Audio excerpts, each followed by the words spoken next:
प्रश्नोत्तर के 15वें भाग को प्रारंभ करते हैं। एक साधक ने महर्षि रमण से पूछा कि महर्षि, क्या स्वर्ग तथा नरक हैं? तो महर्षि ने कहा, पहले वहां जाने के लिए कोई अवश्य होना चाहिए। वे सपने के समान हैं। हमें स्वप्न में भी स्वर्ग तथा आकाश का आभास होता है। सत्य क्या है, सपना या जागृति? महर्षि, क्या इसलिए हमें काम क्रोध आदि से अपने आप को बचाना चाहिए? संकल्पों का त्याग कर दो। अन्य किसी चीज के त्याग की आवश्यकता नहीं है। कुछ भी देखने के लिए तुम्हारा होना आवश्यक है, मैं का होना आवश्यक है। वह आत्मा है। आत्मा नित्य जागृत रहती है। महर्षि, क्या तीर्थ यात्रा आदि लाभदायक है? हाँ, यदि तुम उन्हें समझ कर करो तो।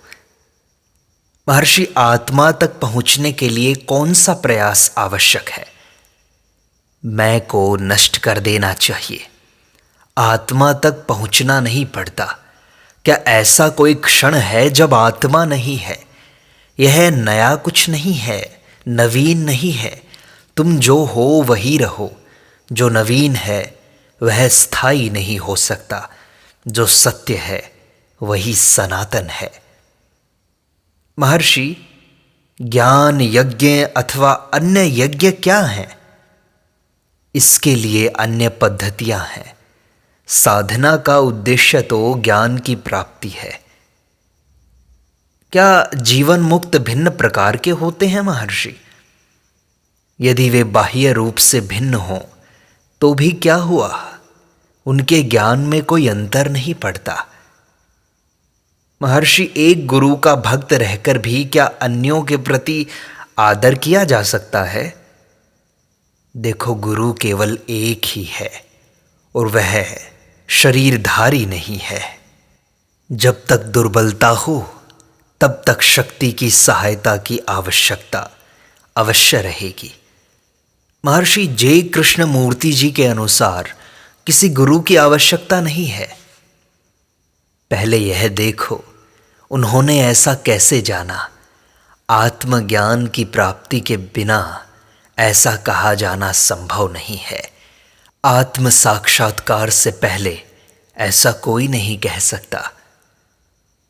आपने परम पुरुषार्थ के पश्चात ही यह अवस्था प्राप्त की है महर्षि।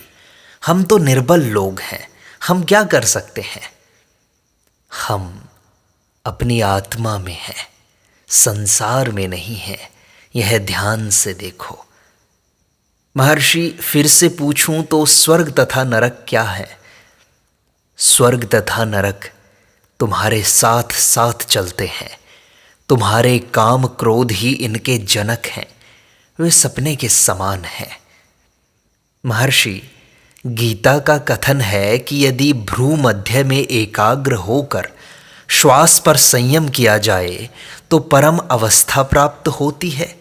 यह कैसे किया जाता है महर्षि? तुम सदैव आत्मा में हो। आत्मा में जाना नहीं पड़ता। भ्रू मध्य केवल एक स्थान है जहां एकाग्रता करनी चाहिए। वह उपासना स्थान है। महर्षि, आपने हृदय को उपासना स्थान कहा था। हां, वह भी है। तो हृदय क्या है महर्षि? हृदय आत्मा का केंद्र है। आत्मा केंद्रों का केंद्र है। हृदय मानसिक केंद्र का प्रतीक है, शारीरिक केंद्र का नहीं। ज्ञान शब्द आत्मज्ञान का द्योतक है। इसी शब्द का प्रयोग साधन के रूप में भी करते हैं। ऐसा क्यों? ज्ञान शब्द को साधन के लिए भी व्यवहार करते हैं, क्योंकि अंत में इसका परिणाम साक्षात्कार है। महर्षि, क्या एक व्यक्ति को चाहे उसका ज्ञान कितना ही अपूर्ण हो, उपदेश में प्रवृत्त होना चाहिए? यदि उसका प्रारब्ध उस प्रकार का हो तो। गीता के 7वें अध्याय में अर्जुन प्रश्न करता है कि क्या कर्म साधन है? कृष्ण उत्तर देते हैं कि ऐसा ही है। यदि अकर्तापन के भाव से किया जाए तो, खुद को कर्ता ना माने तो। ऐसा ही उन शास्त्र सम्मत कर्मों के बारे में जानो जिन्होंने कर्म का निषेध किया है। उनके द्वारा उन्हीं कर्मों को निषिद्ध ठहराया गया है जो कर्तापन के भाव से किए जाते हैं। कर्मों को त्यागो मत, तुम ऐसा कर भी नहीं सकते। कर्तापन के भाव को त्यागो। कर्म स्वतः ही होते रहेंगे अथवा कर्म तुमसे छूट जाएंगे। यदि तुम्हारे प्रारब्ध में कर्म करना है तो वे होते ही रहेंगे, वे तुमसे छूट नहीं सकते, तुम चाहो या ना चाहो। यदि तुम्हारे प्रारब्ध में कर्म करना नहीं लिखा है तो तुम कितने ही आग्रह से उनमें प्रवृत्त हो जाओ, वे तुमसे होंगे ही नहीं। जनक, शुक आदि अहंकार रहित होकर कर्मरत थे। यश के लिए भी कर्म किया जा सकता है तथा निस्वार्थ भाव से समाज के लाभ के लिए भी किया जा सकता है। महर्षि, वो एक वस्तु क्या है जिसे जानकर सारे प्रश्न खत्म हो जाते हैं? संशयकर्ता को जान लो, प्रश्न पूछने वाले को जान लो। ये देखो कि प्रश्न पूछ कौन रहा है, वह है कौन। यदि प्रश्नकर्ता पकड़ में आ जाए तो सारे संशय उत्पन्न ही नहीं होंगे। यहाँ संशयकर्ता के परे जाना है। फिर जब प्रश्न पूछने वाला ही नहीं रहता तब प्रश्न खत्म हो जाएंगे, वे उत्पन्न ही नहीं होंगे, उनका मूल ही खत्म हो जाएगा। सभी मनुष्य ज्ञानी तथा जीवन मुक्त हैं। उन्हें केवल इस वास्तविकता का भान नहीं है।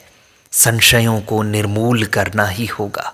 इसका तात्पर्य यह है कि संशयकर्ता को निर्मूल करना आवश्यक है। यहाँ संशयकर्ता मन है।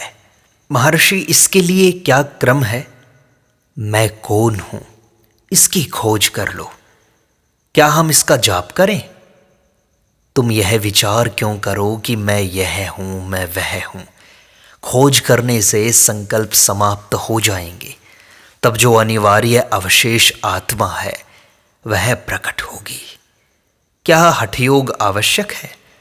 यह भी एक साधन है। यह सदैव आवश्यक हो ऐसा नहीं है। यह व्यक्ति व्यक्ति पर निर्भर करता है। आत्मविचार तो प्राणायाम से आगे है। प्राण अथवा बुद्धि दोनों को ही संयम में रखने से सत्य का साक्षात्कार हो सकता है। हठयोग प्राण का है, आत्मविचार बुद्धि का है। क्या ज्ञान प्राप्ति के बाद ज्ञानी का कोई व्यक्तित्व रहता है?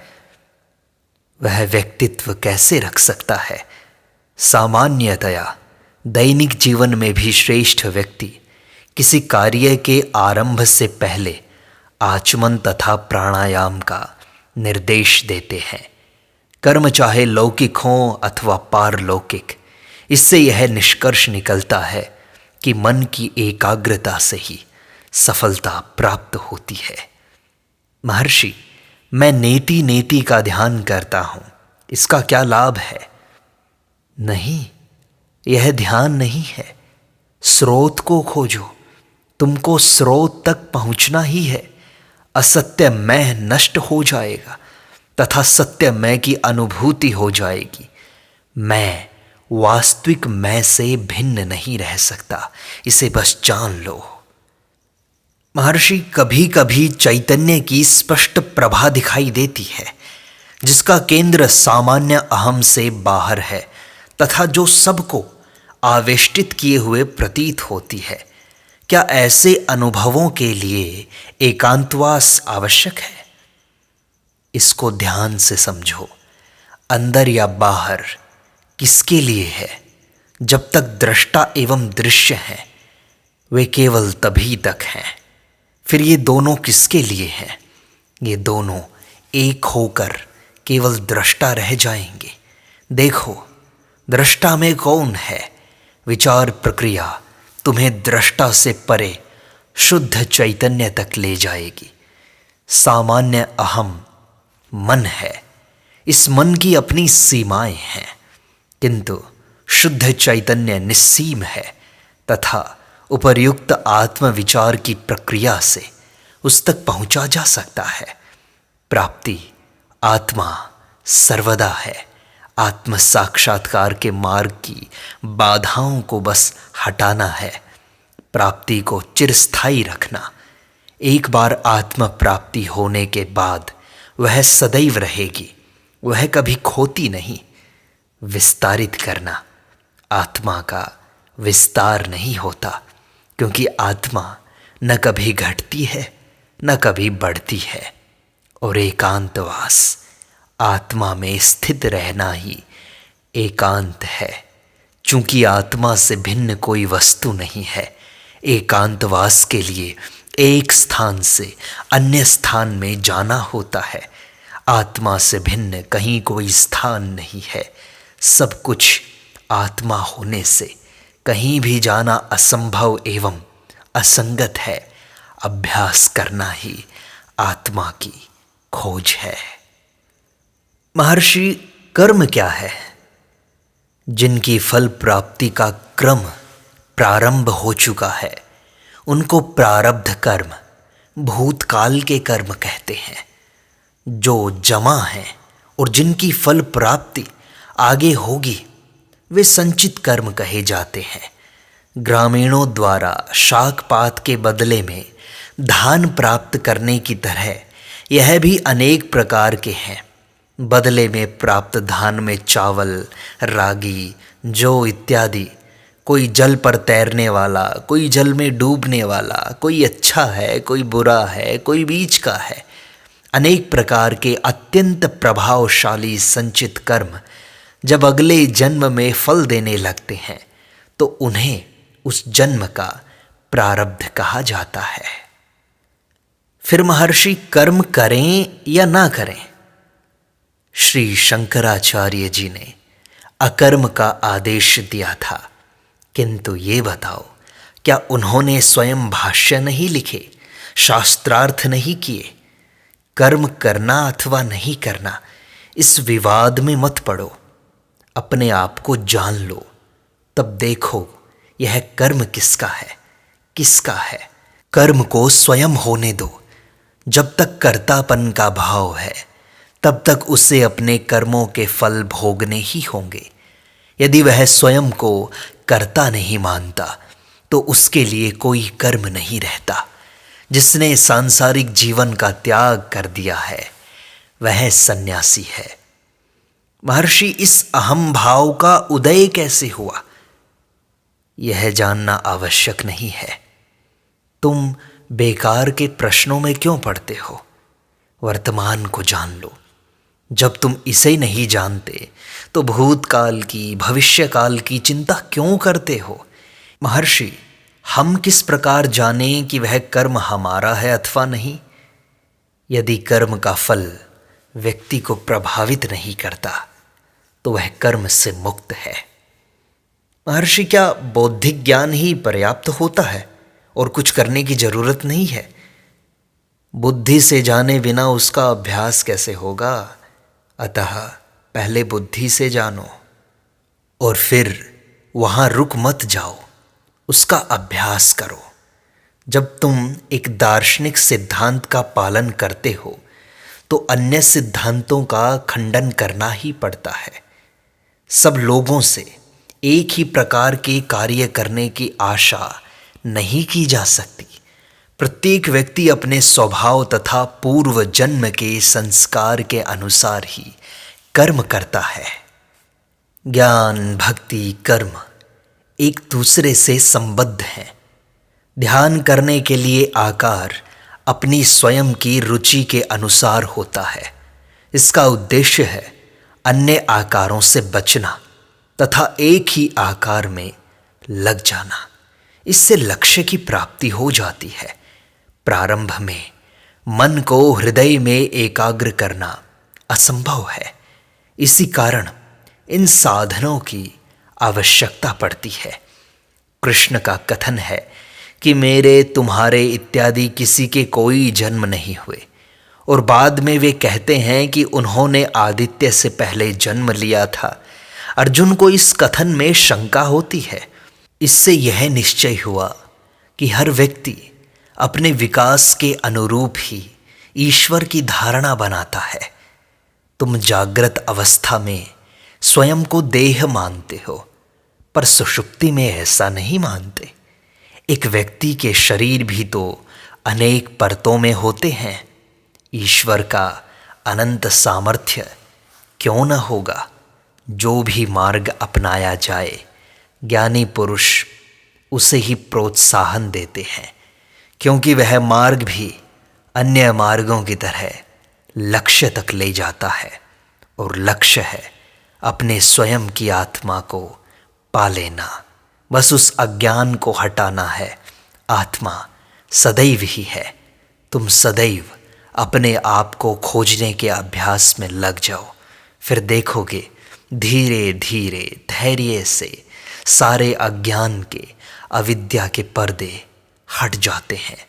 तुम जीवन में एक रस होने लगते हो और तुम्हें आत्म साक्षात्कार हो जाता है।